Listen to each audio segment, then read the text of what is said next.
Mannsarbeidet, welcome back, Péter Csörget. Tusen tack. Hello. Today we're gonna bring up a topic that I think is crucial for men to at least be aware of, and I mean the big headline is red flags in relationships, so red flags basically.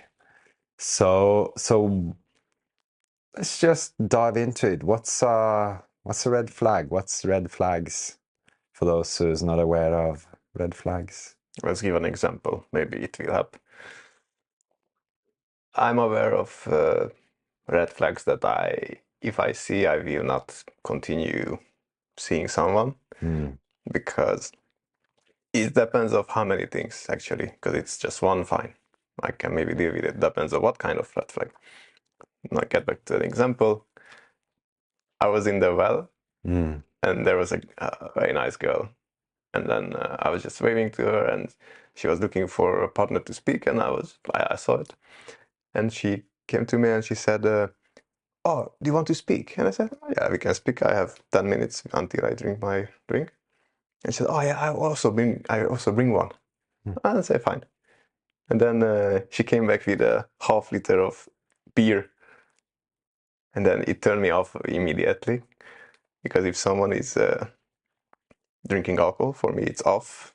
I don't drink alcohol. I don't like the effect, what it causes to people. I also know if someone drinks, there are things that are pressuring, probably. There is some people who drinks alcohol because of joy, because of the taste. Like I drink Irish coffee once in a month or even less, because I like the taste of the combination. But since I work a lot, I just cannot drink, because then I just lose my intuition and all this. So for me, if someone drinks alcohol, it's turning me off. It's a red flag. So it's basically patterns or behaviors that the other person is doing that we're not, that doesn't jive with us, so to speak. There's a subtle difference between what I don't like and what I don't want to relate to. Like, I mean, I can, dislike a pattern, for instance. I mean, if I see that they, something around cleanliness, perhaps, doesn't necessarily mean it's a red flag. It's just something I might not like. But then perhaps it's the degree of uncleanliness, or I mean, it's a little tricky to define it, at least for me. It's like, because it's not things that I necessarily dislike. It's more patterns of behavior that are especially unhealthy. So, for instance, if someone seems very like two-sided, or if someone speaks, they say something but they act differently, like out of integrity, for instance, that for me, it's very quickly becomes a red flag, because integrity is important for me. So it's something around that, when it's something that's important for us and another person's behavior that collides with it, for instance. Yeah, it's also a good example. Yeah. So these two, hopefully enough to get a clear picture. And why is it important, and why is this one of the main topic to start with, is because when you choose a partner, you should be aware of red flags. Because if you are not, and you just realize that I hit my head with the same problem in a relationship and it ends, and the next slap is coming and it's just the same again, then that's something that I don't see. I'm not aware of something that it's keep coming up. So why is it needed to know the red flags? Is because you can live a happier life, basically, because you will see in the next partner. You can select better.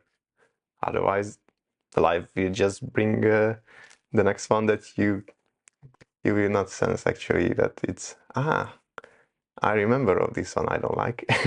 Sure. But for this, we need to be aware. I'll give another red flag, another example of a red flag for me that comes up. And if someone speaks very sort of bad about men, so to speak, like, because I mean, I'm pro most of feminism, but some feminism are turning into like a man-hating modality, basically. And if people voice like derogatory terms, like speak badly about men, basically, like I do it from time to time, I'm happy to sort of say, oh, most men or I do or lack or aren't aware or so on and so forth. But if a potential partner is kind of like negative towards men or masculinity or certain aspect of manliness, then that to me is a bit of a red flag.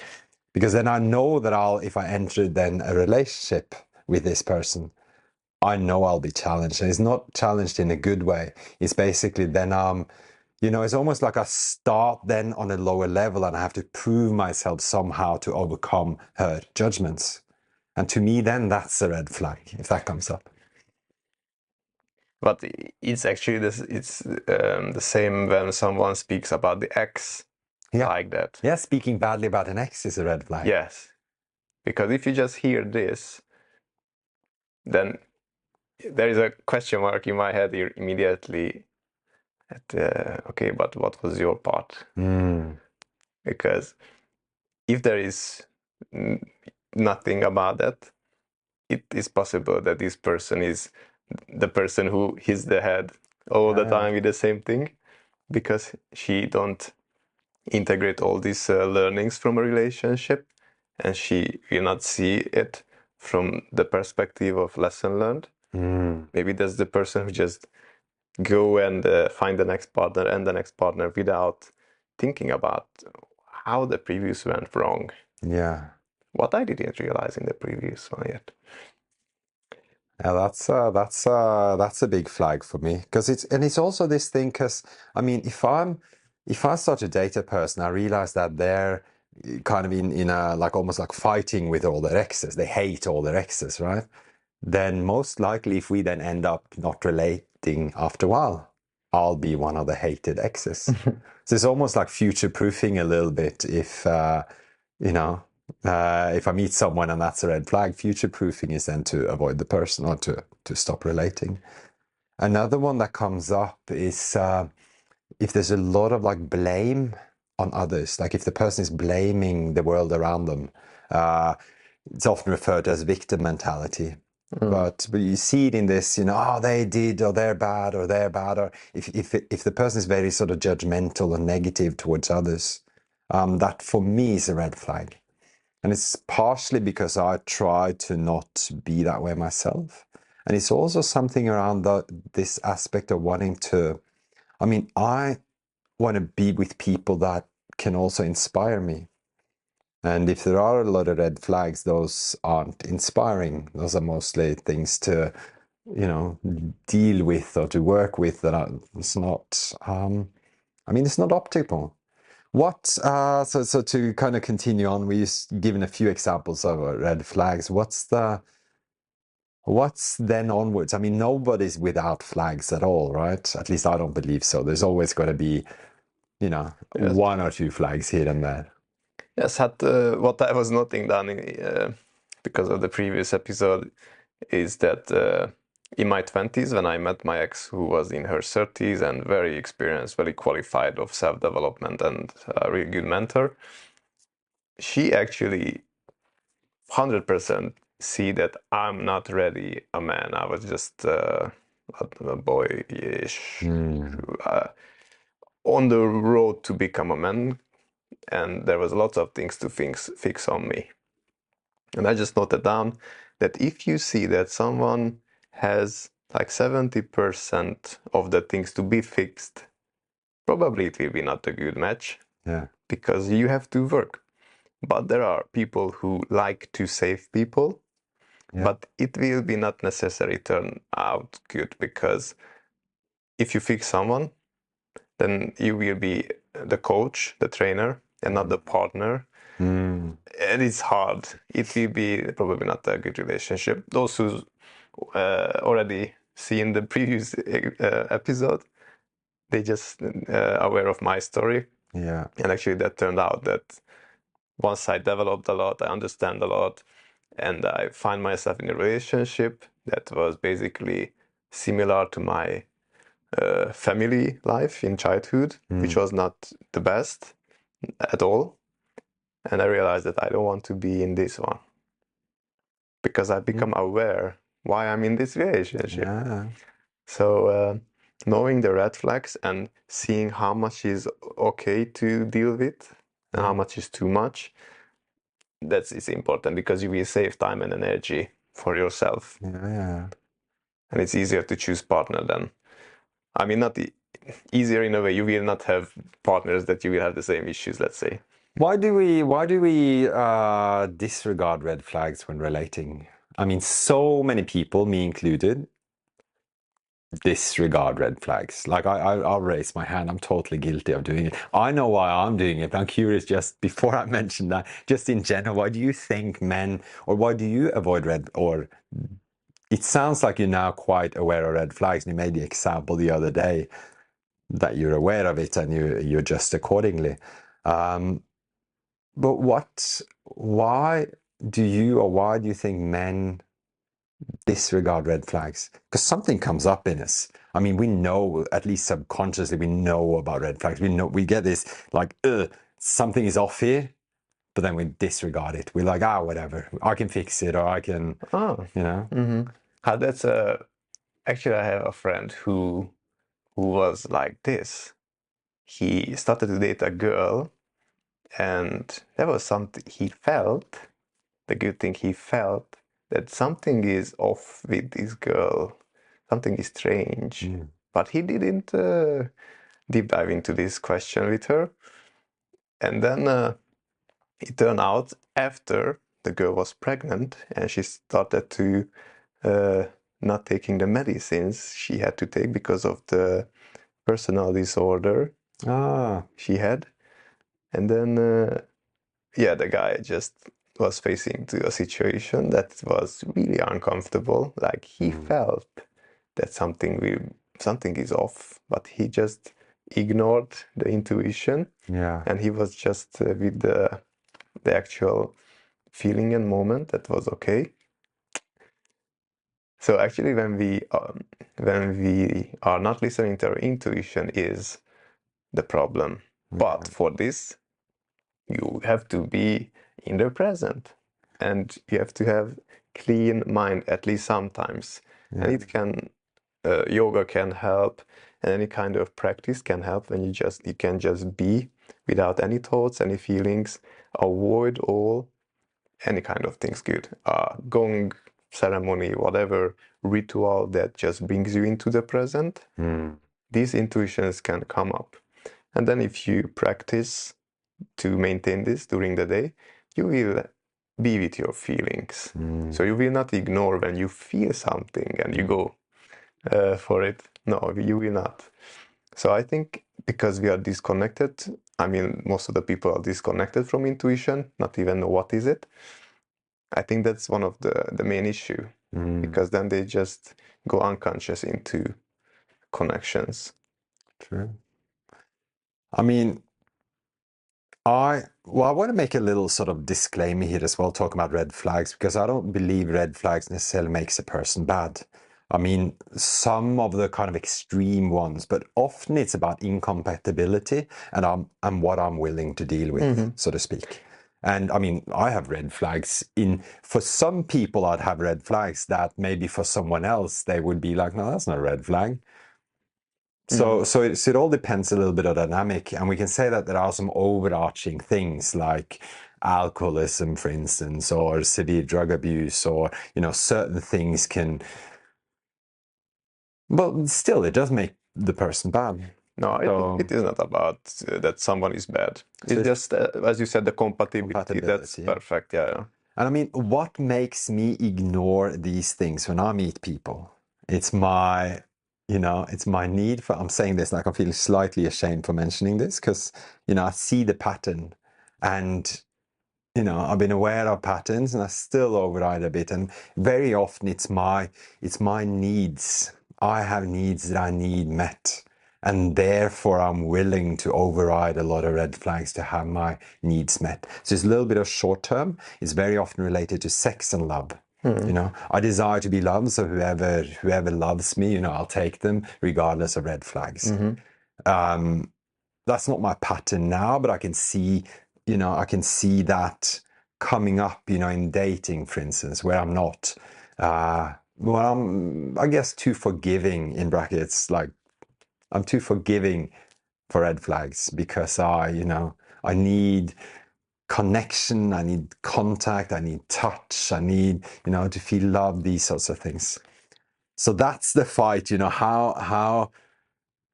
how much do I try to, in a perhaps a poor way, to get my needs met, and how much am I able to stay, within my power and being determined and sort of saying, this is a red flag. Like for you, for instance, this thing with alcohol. You don't like alcohol, so therefore that was a red flag. But if you felt, sexually starved, a little bit needy, a little bit lonely, would you sort of say, what's one drink, shrug your shoulders? Or would you be like, no, don't want to date her because she drinks alcohol? Actually, this happened not with this girl because it was off, but I met someone, just as you said, we had a short-term good time, but one time she had some wine before we met. When I smelled it, my brain shut off, because for me it's something that I feel immediately that there was a reason for it. Yeah. There is some stress or something that the person is dealing with the alcohol. So it turned me off, and I didn't do anything, and I was waiting, and I just gave love and care to the person. Yeah. Until actually she became sober, and then I felt to connect. Wow. So for me, it's really off. It's because of so many reasons, things start to kick in. Because psychologically I know, spiritually I know, why is it not good? Because you lose intuition. I realize that's why I don't drink, and basically why monks don't drink and all this, because you just get disconnected. Then you're human. And that's hard without inner voice. I don't like that. So since I have a connection, I just connected. So alcohol was, for me, it's like that. But I want to also mention, because you said that if someone loves me, then we can be in a relationship because I need love. But why is it? It's because I don't love myself. So I need someone to love me. And this is really important when you choose partners. Because if you don't have this, then basically you maybe don't see it. You just end up in a situation when there is just someone who loves you, and you are really connected to this love. But it can be possible just with yourself. And basically that's where I would start relationship, with yourself. Yeah. Have a connection with myself, my intuition, love myself, take care of myself, which means I take care of my health, my body, my skin, my everything. Because then it means I love myself. And then I can meet someone who's similar. And then I will turn off this switch that makes me connect because someone just likes me. Yeah. Then I can choose more conscious. So being aware of all this, it's already like, you can choose already a good partner actually. Because many of them will be off, who would just love you. Yeah, for sure. And I think it's also a matter of this getting down to, what is it that I want and desire in life and from a partner or in connection with a partner. And to actually basically go through step by step, what are my actual needs and what am I looking for in just this awareness? Because for me, if I blindly walk around being like, I'm a bit needy, I just want to be loved by someone, and being a bit sort of meek and just, wanting short-term needs met. It's not a good basis for a relationship. But if I sit down and be like, this is what I want, this is what I desire, and being quite sort of unforgiven and clear going forward, and sort of saying, no, totally respect for you, you're a lovely person, but that's not what I'm looking for. If dating, for instance, and being like very sort of clear cut, being clear, this is what I'm looking for. And I think few men, again, I have to raise my hand probably, thinking back to my dating years, but probably, again, overriding that, not being so clear, being in, again, it comes down to this being in a bit of lack, being in a bit of sort of insecure state, feeling not much self-love, and then trying to date from there on. But But at the same time, I hear so many people say these days, you know, oh, you got to fix yourself before you can enter a relationship. Oh, you got to, you know, you got to love yourself before you can love someone else, and so on and so forth. And I'm like, well, it's a nice headline, it's a nice saying, but that would leave the whole world in a cave, basically, having to work the rest of their life in solitude before being able to date, because we're all imperfect beings. So there's something there, but, you know, yes, we got to work on self-love, and yes, we can also date at the same time.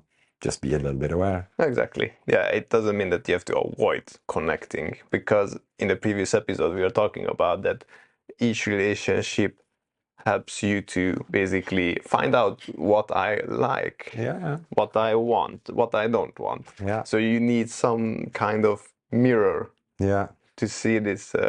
This person showed me this about myself, and that one I learned this one.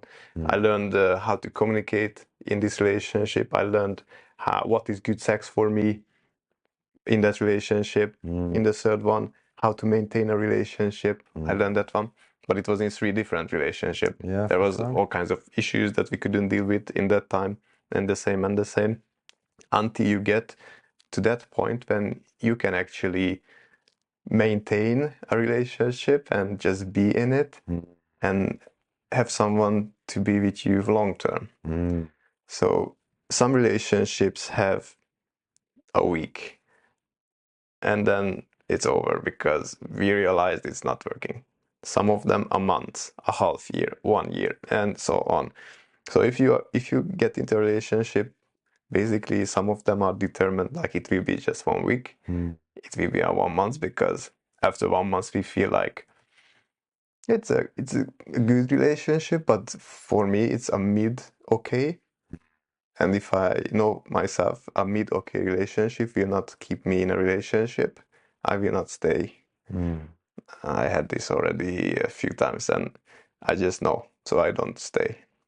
Because I don't want to hurt someone, and also I don't want to spend more time if I know that it will not be enough to keep me in. So definitely we help each other to be perfect, to motivate each other. Basically, it's also something that people need. Be with someone that can help me to be my better version each time. If I'm not enough to motivate myself, and actually there's many people who is really struggling motivating themselves. So being in a relationship, it can help you just to get motivated too. But your partner as well can get this, so it's beneficial in both ways. For sure. Speaking of red flags, there's also this thing that came up now, like a bit of a red flag. It's also the need for relationship. Because, I mean, so many people also have this, and I've gone through phases of this as well, where I'm like, I'm uncomfortable being alone. There's this innate need to relate, and we're also bombarded with, you know, a society that says, you know, you're not successful until you have a relationship, and a relationship that's gone the distance, basically. So there's something there as well. Like, I mean, I'm a big relationship nerd, and I like relationship, and I like long-term relationship. And at the same time, I also want to just sort of put that out there that it's okay to not be in relationships as well, regardless. Yes, it's everybody's own individual choice. Yeah. There is all kinds of ways to develop in life, so it's not just relationship to develop. It just depends, what do you want? I think the biggest, what do I want? What do people want? I think the biggest kind of caution when entering a relationship is when people relate out of fear of being alone. That, to me, I think is a very, very off baseline for a relationship. I mean, it's one step up if both are aware and both are sort of like, yeah, that's why we're in it together. Let's make a pact, you know, we're in this because we're both afraid of being alone. Then it's, you know, then it's okay. It's still is a horrible base. And I believe that so many people, and I've done this before, enter a relationship based on that fear. And it's almost like they're not aware. And I don't think I've been aware when I've done it myself as well. And it's just suddenly I'm there. Suddenly I'm relating, and it's like, ooh. And if there's, and it's basically, for me, it's noticeable then after the relationship ends, then I'm sitting there and be like, oh, there was that feeling again. I entered this. That's normally when I realize, at least, that I entered on the wrong premise. That, I think, is the best when you can already realize that you have this, because that's why self-awareness is needed. And self-awareness is not coming like this. It's coming with practice, being in the present, and then I can think about it. But also, of course, groups and therapies are really helpful to find out this one. Because many people are not aware of it, that they have this feeling. Some of them just say, yeah, I'm in a polyamor relationship. Oh, okay, but why do you like this? And they can say, and I heard already, that yeah, it's just good to go home and someone is there and we let each other to do this and that. And that's great. And what if there's nobody waiting for you at home after you had some fun here and there? And then there was a group session where we had the answer that, yeah, I would feel alone. Oh, interesting. So good questions can lead you to your answers that you would never think about that you have in yourself. And that was a good example that time. I think that happens in all kinds of relationship constellations. Yeah. And I believe people, do open relating for that. People go monogamous for that. And it's all based on this, or so often based on this fear of being alone. And I do see a lot of, we're not going to make this podcast about open relating, but I think there's I see a lot of avoidance in it. And I can see that myself as well, because I navigate I've been in open relationships, I've been in poly relationships, I've been in monogamous relationships, and I can see tendencies in me for avoidance. And some of the avoidance, what I'm avoiding is this deep, sometimes for myself, it's about a fear of pain, a heartbreak afterwards, which can happen if there's only one and then she leaves and I'm left. And it's a fear of that makes me not want to, fully be immersed with one person. At times, that's not the reason why I also like open relating, but it has been parts of it. But I think it comes down to this, again, being aware, why am I, if I prefer one relationship constellation over another, it's like, why? Why do I? Regardless of what society say, why am I doing it? I think that's a value that you brought in, why this lady as well, realizing that, yeah, it's just nice to have someone. Yeah, definitely. I'm not against it. Everybody can experience whatever they like to experience. So it's 100% everybody's own choice. Why I decided to look for a deep and long-term relationship is because I know that the world is changing quickly. And it's good to have a partner who has the similar values. We have similar goals and future plans, for example. And it's just, good to work on it together. And then the third is I can open up 100% emotionally in a way that I could not with anyone. And that's the deepest fear of people as well, those who's avoiding deep connections. Because you will be fragile and fully open. So you have to decide who is the right partner for this. Yeah. Because if you do so, and you didn't choose the right one, and you get a big slap from life, and that partner just leaves you because she was not in that relationship that deep, or she was not ready to be in that, then it sucks and people can close up. Yeah, for sure. So I know that in a monogamous relationship, I can just go really deep in it, and the other two, and we can just experience this recharging, emotionally recharging effect of this security we have. So it's a beautiful one, but for this, for sure, you need to get there, because I was not there either, but now I just feel that I'm there. That's why if you want to experience this and that and that and that, it's cool, because maybe that will lead you to the next level. Would you commit to, if you found the right person without any like red flags or with very few red flags, would you commit to that person for the rest of life? Like never shared emotional connection with anyone else, never shared sexual connection with anyone else, just the two of you for the rest of life? It was a topic in the previous, according to the previous episode with that woman. I experienced this because I just told her that I was on a rainbow gathering in Canarian Islands and I had so nice hugs with women, with just that deep and nice, and I felt the heartbeat of the other, and I never experienced that one, and it was so good. And she was so upset, like, what? I had these kind of connections and I was staying in a hug like this. And I couldn't understand it because I was in my 20s. I was just enjoying this experience. And then I understand after that, like, when you think about like how it would be for you to hear this from the other, that would be not good. If she come home from a festival and she start to explain like, oh, I was with men and I had deep hugs with them and so close and so good. In that time I would freak out for sure as well. So setting the boundaries is important. So I know that it is needed, and once you are able to give the intimacy the other need, to give the communication, to give all that is needed to nourish the relationship, it would be a good one that you don't want to go out and you don't want to charge with someone to touch and all this. Because I did in that time because I was not that connected yet. So I learned that setting boundaries is important, but also if I feel that I want to connect with someone else, it means also that something is missing in the relationship or lacking of something.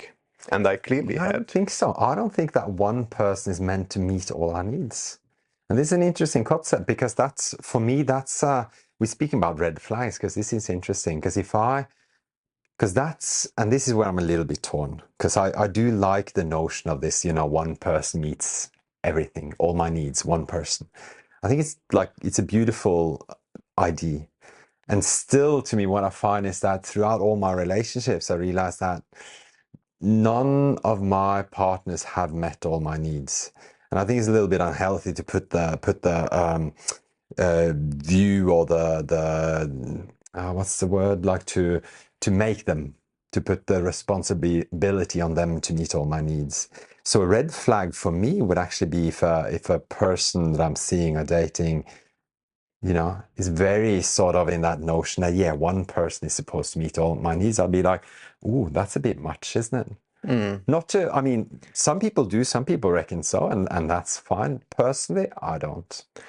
Yeah, it's cool, it's the same. Like, you will not find someone who's 100% like the person, which means like maybe the one I love, maybe she don't like to hike. And that's fine. Then I will go and have a tour with groups and others and my friends and all this. So I will not expect from someone to, you have to love hiking because I like hiking. That's my ideal partner profile. So it's important that if you cannot get something and that is okay for the other to have it with someone else or with a group, it's fine. See, I think that's a good key, because I mean, if you then to use as a banal example, the partner doesn't like hiking. Maybe you're just going on a few dates and then you realize she doesn't like hiking. Should you make that a red flag and say, or could you then go hike with someone else? Because that, I think, is the danger as well, that it can easily, especially like dating, can easily become this, this search for the perfect partner that has everything. And again, most people don't. And then to give up on someone, for instance, again, with hiking, that doesn't like hiking, because that you could easily do with someone else. But the tricky part is then when it's something a little bit more intimate than that. Let's say that,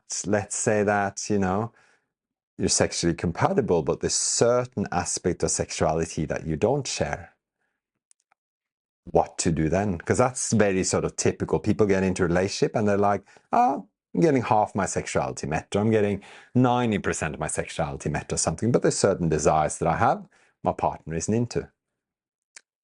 What then? Do we give it up for the rest of our life? Do we seek it somewhere else? These sorts of things. These are interesting questions that I like. Yeah, and I would say when someone is 80% okay, I'm not okay, 80% my profile that I like to have, because based on the previous experiences that I like these to have, then the love will add the rest of them. Oh, that's So nice. the love will be the glue Yeah. or the extension That's until very 100%. romantic. I feel smiley hearing that. It's it's nice. Yeah. Love will be the glue. And that will be the important focus. Like, okay, 80% is cool. If I spend some time, memories, and all these things that will help us to get closer, then love is the answer for the rest of the things. Yeah. And it will also keep it together. But we just have to be aware what is the main structure of a relationship. Yeah. Because if one leg is already in the beginning, it's already weak. Yeah. That it's already not the best. And if I experience this, maybe I will try to improve on it.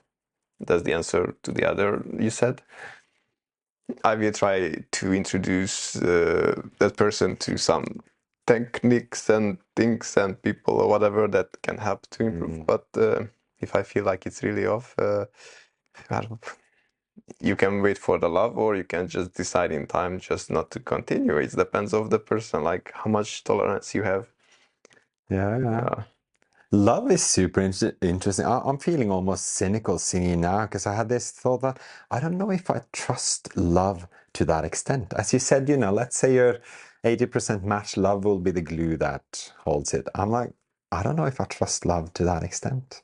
Because to me, it's so, especially in relating, we had on another podcast we even had a person on that's written a book about men and love.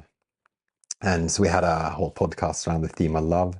And I realized that I think love is rather conditional. And it's a bit sad. Like I feel a bit sad for saying it, but I perceive love as rather conditional. Because I see so many people turning, I love him, then he does something wrong. Now I hate him. And it's like, oh, okay, that love shifted quickly.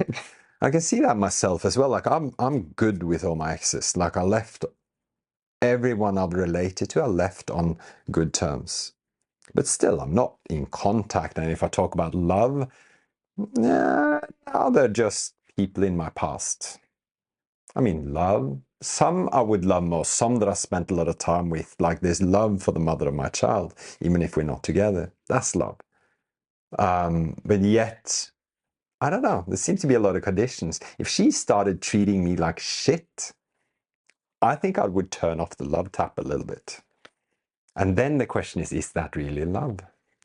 But that means there are difficulties, because it's important to see in relationship that if there are difficulties, it doesn't mean that we are not matching, it's just part of the relationship and part of our self-development to deal with this problem. So for that, we should have good communication. Yeah, communication is key. And also we can avoid the conflicts by setting rules, boundaries, like what is okay for me, what is not. The communication, we go back to communication, what people should do to avoid conflicts, a lot of conflicts, is to tell wounds and stuff about the past. Like, I don't like when my partner is hugging someone really close and all this, because for me it's I feel that that person is connecting to my partner in a way that I don't want to experience it. And then once it's clear that the other can respect this, okay, we can go further. But there can be some other opinions about this, and we can go to an agreement and all this. So the important when we talk about relationship, when problems, conflicts coming up, we have to just look at it in a way that, okay, it's something to fix. Let's try to fix it, because nothing will be 100%. Yeah, true. because we make the relationship together. So it's beautiful if you can play this game right. I think that's super important, and it reminds me of this, like again, negotiation almost. It's like, and trying then to find, if it's a negotiation, I love the idea that it's supposed to be a win-win for both. Because if we start to, let's see, what's the English word for compromise? If we start to compromise too much, I believe that's damaging. But if we look for a win-win, especially in relationship, if I have your back and you have mine, and I also take care of myself and you take care of yourself, then it's a good baseline for precisely that negotiation.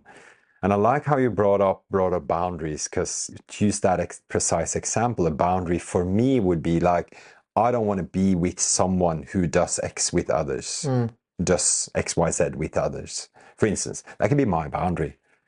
A rule would be you're not allowed to do X, Y, Z with others. That would be a rule I set. But if I go back to my boundary, I could still say, now it's your choice. I would prefer if you didn't. And if you choose to do, I'm going to choose not to be in the relationship. I'm still going to love you, but I'm going to leave you. Without making it a threat. It's close to like setting a boundary. So it's something there that boundaries are for me, right? I'm basically saying this is what I'm okay with, this is what I'm uncomfortable with, this is what I'm not okay with. Here we are, that's me. But that requires also self-insight, right? I got to basically feel in, look inside, and be clear with myself as well. What am I willing to? Which brings me back in a little loop, Pete, what we spoke about earlier in the podcast as well. Maybe I'm not willing for something. Maybe I'm not willing to that. But then I'm getting so much my other needs met. So then I start to kind of override a little bit. And that's danger territory in relating. Like, let's say, to use that as an example, let's say my boundary is not to be with anyone who does X, Y, Z with anyone else. But then she loves me, and I love feeling loved. She, touches me. I get some of my touch needs met, And suddenly that becomes this inner collision, right? Where it's like, I had a boundary, but I'm willing to like step on my own boundary because I'm getting some needs met. If that dance is made aware, it works, but so often that's unconscious. And that's when it's scary, when I then start to step on my own boundaries, because the minute I override my own boundary, I'm going to start becoming resentful towards the other person, because I'll blame them for me overriding my own boundary. Yeah, frustration starts. Yeah, and then it starts to affect all the other parts of the relationship. So it will develop slowly until it will. Yeah. So, but some people just avoid conflict as well. So maybe they don't like, but they avoid conflict.